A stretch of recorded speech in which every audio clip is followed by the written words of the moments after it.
উনি আগামীকাল আসবেন, তাহলে খাইয়ে দিই। হ্যাঁ, আমার মনে হয় তারপরে ওরা কসবার উদ্দেশ্যে রওনা দিয়ে দেবে। ওরা ভালো মানে খেয়ে উঠে মানে ধরো খেয়ে উঠে না একটু রেস্ট পেয়ে গেল, সেইভাবে অ্যারেঞ্জমেন্ট করো।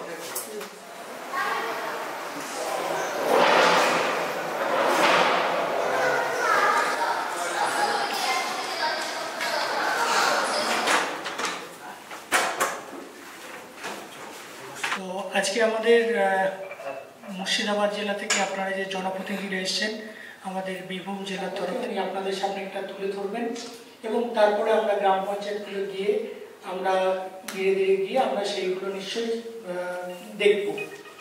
তো মানে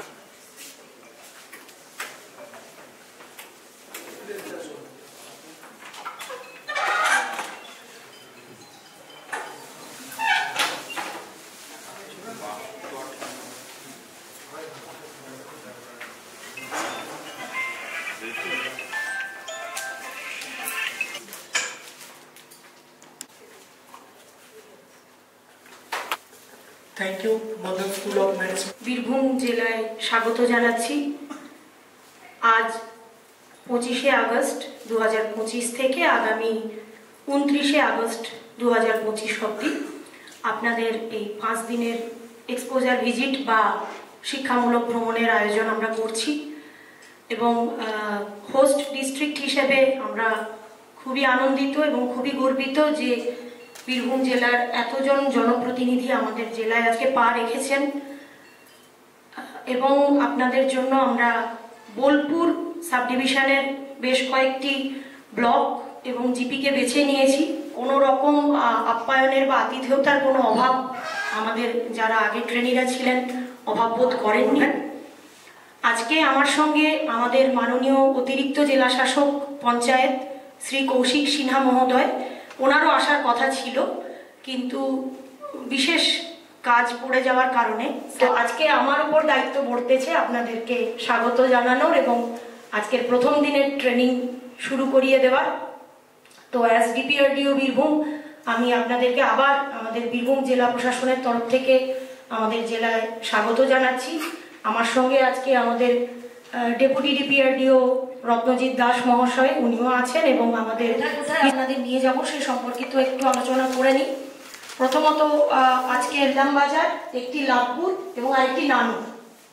আপনারা মোটামুটি 4টে জিপিতেই বোধহয় যাচ্ছেন, 4টে ব্লকে। না, নানুর বোধহয় থাকছে না। নানুর ওন সোর্স রেভিনিউ, যেটা তারা কিভাবে এত অর্জন করছেন বা কিভাবে জিপিতে এত তারা খরচা যে করছেন, সেই খরচা কিভাবে নিজেরা বহন করছেন সেটা সম্পর্কে আপনারা ডিটেলে জানবেন। মূলত ওখানে হেলদি পঞ্চায়েত এবং শিশু বান্ধব পঞ্চায়েত, যেটা দুটোর উপরে আমরা আপনাদেরকে ট্রেনিং দেব। খুব রিসেন্টলি আবার একটা আমরা ট্রেনিং ওখানেই দিয়েছিলাম, রাজবাড়ের একটা ট্রেনিং করেছিলাম ইলামবাজারে। কারণে কঙ্কালীতলাতেও কিন্তু রিসোর্স খুবই ভালো, পরিকাঠামো ভালো এবং অন্যান্য ওদের কাজের অনেক স্বীকৃতি আছে, সেটা আপনারা দেখতে পাবেন। এবং আরেকটা বড় বিষয় হচ্ছে পাশেই মা কঙ্কালীর পীঠস্থান, রুচিসম্মতভাবে সাজানো এবং কিভাবে ওখানে ওরা জিপির আর্নিং করছে সেটা সম্পর্কেও একটা ধারণা আপনাদের তৈরি হবে। তো ফলে ওই জায়গাটাকে কেন্দ্র করে আপনারা ঘুরে দেখবেন বা ট্রেনিং নেবেন। এবং ওখানে আপনারা শ্রীনিধিপুর জিপি যাবেন। শ্রীনিধিপুর জিপি ওয়েসার অর্জনে খুবই ওর সুনাম আছে, বিভিন্নভাবে ওয়েসারে আপনারা যাবেন এবং ভিজিট করবেন। একইভাবে 28 তারিখ আমরা প্রথম আপনাদেরকে নিয়ে যাব দুবরাজপুর। আমরা তো সদরের দুবরাজপুরও রেখেছি, দুটো ব্লক আছে। দুবরাজপুরে আমরা থিম 1 এর উপরে ভিডিও সাহেব বলবেন এবং আপনাদের করছে ওইখানে চাতালে শোকাচ্ছে, ওখানেই পাশেই ধানের জমি, খুব সুন্দর গ্রাম্য পরিবেশে খুব ভালো কাজ হচ্ছে ওখানে এবং খুব আনকমন ভ্যারাইটির চাল ওখানে হচ্ছে। উনার এক্সপিরিয়েন্স উনি শেয়ার করেন, আবার আপনাদের এক্সপিরিয়েন্স উনি গ্রহণ করেন, কারণ উনার ধারণা যে এভাবেই কিন্তু আগামী দিনে প্রত্যেকটি জেলা এগিয়ে যেতে পারে। কেউ যেন কোথাও নিজেকে বেঁধে না ফেলে, একে অপরের মধ্যে যত আদান প্রদান। সেক্ষেত্রে আমরা লাভপুরে নিয়ে যাব। লাভপুরও খুব ভালো কাজ করছে। লাভপুরে একটা খুব ভালো বাগান আছে, আপনারা চাইলে, আমি একটু জল দাও, আপনারা চাইলে বাগানটাও দেখে আসতে পারেন। ওটা কি হবে তো, যাওয়া যাবে তো? চাষ করছেন, মানে মিশ্র পদ্ধতিতে নানা রকম চাষ, এবং একটা জমির মধ্যে কিভাবে উনি সার প্রয়োগ করে জমিতে একাধিকবার একাধিক ফসল উৎপাদন করছেন, মানে দেখার মতো। খুব পরিশ্রম, ভিডিও সাহেব নিজে কোদাল দিয়ে মাটি কোপায়। তো এটার উপরে আপনারা প্রশিক্ষিত হবেন, এটা জানবেন। তারপরে আমি যেটা বলছিলাম, ফুল্লরা মন্দির, মা ফুল্লরা দেবীর মন্দির, এবং হাঁসুলিবাগ। হাঁসুলিবাগের উপকথা বিখ্যাত উপন্যাস তারাশঙ্কর বন্দ্যোপাধ্যায়ের, তিনিও এখানকারই মানুষ।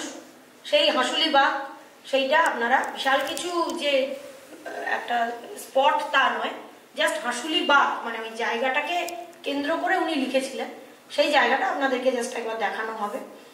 তো এই মোটামুটি আমাদের প্রোগ্রাম, এবং ওই লাভপুর থেকেই আপনারা লাঞ্চ করে ওদিন বেরিয়ে যাবেন 29 তারিখ। এই হচ্ছে আমাদের ওভারঅল বিষয়, এবং পুরোটাই জিপিডিপি ভিত্তিক, বিভিন্ন থিমের উপরে আলোচনা হবে, এবং বিডিও সাহেবরা থাকছেন মানে তারা তাদের সুচিন্তিত মতামত দেবেন।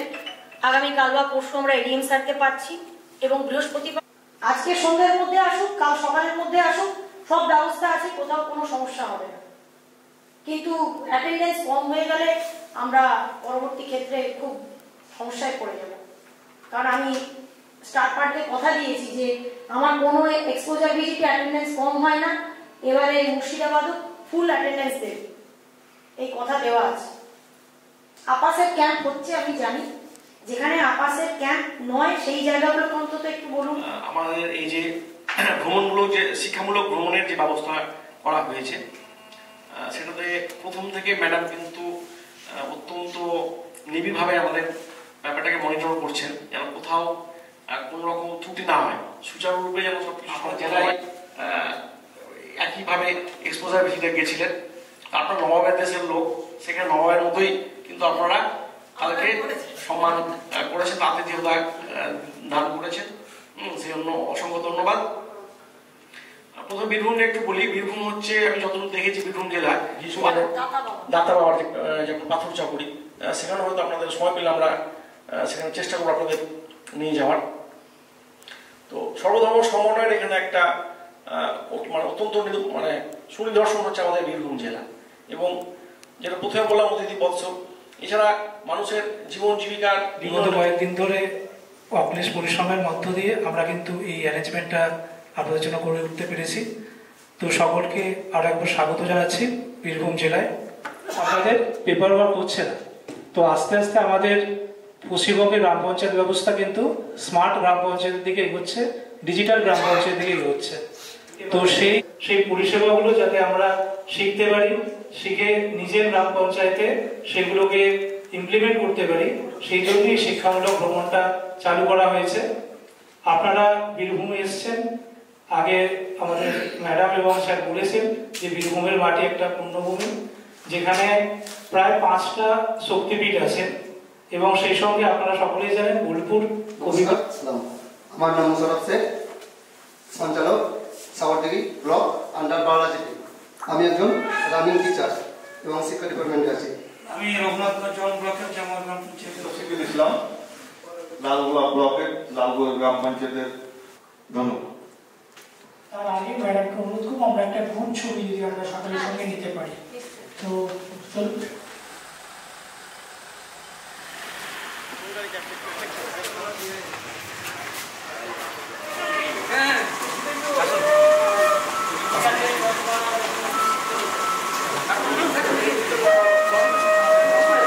বোলপুর শ্রীনিবাসনের অন্তর্গত গ্রাম পঞ্চায়েতে যারা বিশ্বমাটিতে আসে তারা আমি দেবস্মিতা দাস, আইএসসি 7। আমি বেলডাঙ্গা 1 ব্লক মহলা 2 গ্রাম পঞ্চায়েত প্রধান।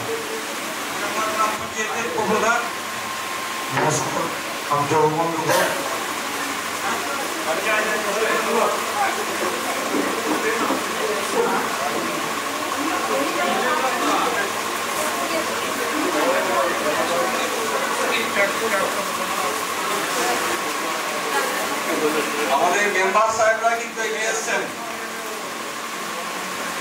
করার জন্য আমাদের স্বাস্থ্য শিক্ষা সঞ্চালক মহাশয় বরণ করছেন। নবকুমার আপনার সন্তানে যে উৎসাহ দেন না ভালো লাগবে, অনেক খুশি হয়ে বসেছে। অমিতবাবু তোমার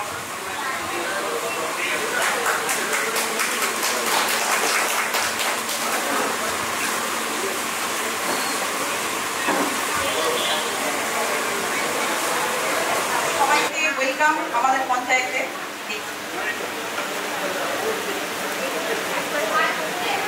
শুরু করতে চাই আমাদেরই একজন সদস্যদের কসবা গ্রাম পঞ্চায়েতে জানাই সাদর আমন্ত্রণ। আপনাদের আগমনে মন্ডিত হলো কসবা গ্রাম পঞ্চায়েত। আবারে আপনাদের কাছ থেকেও কিছু ভালো আইডিয়া নেওয়ার চেষ্টা করব, গ্রহণ করার চেষ্টা করব। মিউনিসিপ্যালিটি 1 নম্বর ওয়ার্ড শুরু হচ্ছে, আর তারপরেই আমাদের পঞ্চায়েত। আপনার ট্যাক্সের বিষয়টা, কারণ এতগুলো ট্যাক্স আমরা লালগোলা ব্লকের কভারে বাসে অ্যাকচুয়ালি লালগোলা ব্লকের কভারে, কিন্তু আচ্ছা এটাও একটা ইউনিক রিসেন্ট টাইম যেগুলো হয়।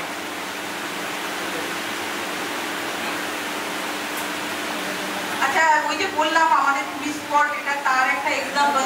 এখানে দেখুন বেশ কিছু ফরেনার ওনারাও চলে আসেন মাঝে মাঝে আমাদের। খুবই ধন্যবাদ, ভালো লাগছে যে মাতৃ দুর্গা কেন্দ্রটা আর যে 22টা আদিবাসী পরিবারের জন্য যে টয়লেটটা করেছেন, ওই টয়লেটটা আমার খুবই পছন্দ এবং আমার দৃষ্টি আকর্ষণ করেছে ওই বিষয়টার উপর। খুবই সুন্দর লাগে এই বিষয়। Thank you. যেটা এনওসির ব্যাপারে কথা হচ্ছিল, আমি রঘুনাথগঞ্জ ওয়ান ব্লকের জামুয়ার অঞ্চলের উপপ্রধান। আমরা কিন্তু এনওসিতে কিছুটা পয়সা নিয়ে থাকি, তার কারণ এমার্জেন্সি উপরে একটা নজরদারি করেছে এবং আমাদের গ্রাম পঞ্চায়েতের যে সমস্ত মেম্বাররা আছে সকলছি না, তো তার সঙ্গে সঙ্গে আমরা ওখানে একটা যে আপনাদের পঞ্চায়েতে দেখলাম, আমি দেখে খুব খুশি। আমরা আমাদের জেলার আইএসডিপিদের সহযোগিতায় আমরা মাদারচাই ঘাট দুগ্ধ 471টি আমাদের পরিবার আছে, নীল এবং সবুজ। আমরা ডাস্টবিন দিয়েছি এবং আমরা 9খানা এই কার্ড আমরা করেছি। জেলা পরিষদ থেকে 3খানা পেয়েছি, ব্লক থেকে কাজ করছি। আমি দীর্ঘায়িত করবো না যেভাবে আমরা এই পঞ্চায়েত অভিজ্ঞতা সঞ্চয় করছি। আরো বিভিন্ন জায়গায় যারা নিজের কার্ড আধার কার্ড নিচ্ছি, তার কাছে একটা অ্যাপ্লিকেশন নিচ্ছি, একটা ফাইলে থাকছে। অতএব যে কোনো ধরনের নবনির্বাচন দেওয়ার জন্য মানে ঢালা করে না দিয়ে আমি বলবো যে আমি অসংখ্য ধন্যবাদ জানাই। পুরো কাজগুলো আমরা করে আসছি, সেগুলো আমাদের এনএস ম্যাডাম সেটা আপনাদেরকে বিস্তারিতভাবে খুলে বললেন এবং দেখালেন। তো বিশেষ কিছু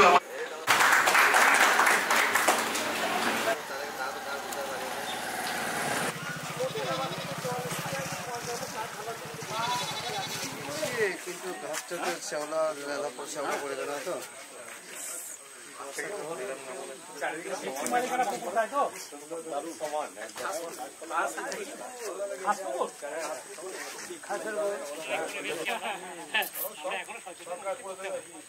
এইটা আগে করতে হবে। যখন মাটি দিয়েছিল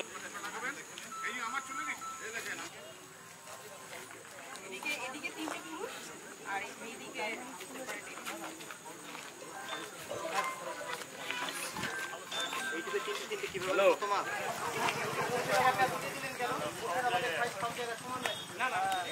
আমার ওই